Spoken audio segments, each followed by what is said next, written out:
ای زون اسنایپ پیدا کردم بابام زون. والا وای اسنایپ من چه کنم؟ همه رو میگیرم میزنم کتلت میکنم. بسم الله الرحمن الرحیم. بقیش بعد ازم به حضرت قرآن نمیدی پوش میزنم تو صورت صدا سگ بدی. فهمیدی؟ اون نفر بعد بیا بگو نفر بعدتون میام. من کسخلم ببینم. آی بابا نفر بعدشون واقعا اومد. البته نفر بعد نفرهای بعد اومدن. بابا چه خبرتونه یزیدا؟ یه کاری میکنی برم رو رگ قزوینی به همتون تجاوز. آها صدا تیر داره اینجا میاد درسته؟ فکر کردی میتونه صداشو فرار کنی؟ داشته تو خوش عمر داره دست مردم فرار میکنه. چی فکر کردی؟ چی میگی تو؟ ما خیلی کلافتمون یعنی گنگمون کلافته. فقط جان مادر تو چرا نمیمیری؟ بابا بیا بمیر که من مردم. چرا تو با میمردی؟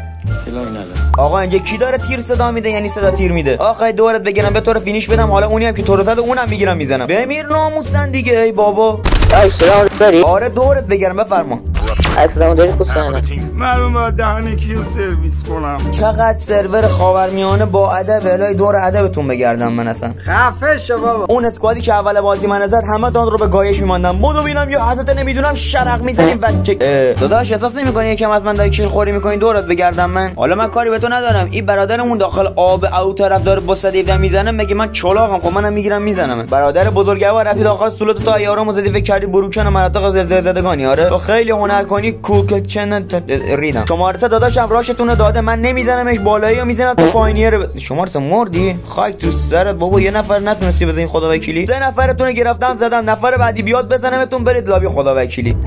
تموم داداش تو فکر کنم زیادی زدی. آخه یارمو فقط فینیش دادی ما نرفتیم لابی. چی تموم؟ آقا ناموسا راش ما رو داده کردین. برادر تو راش بد کسی را داده کردی ها. میگیرم کتلتت میگم تا 3 روز بلبلی بگوزی. یه شات اچ اس بخور فایده نداره. صدیف در بیا برو لابی. آیس گوی نمیتونه بخوری برو. خب من الان با عمت شماره زدم بینام.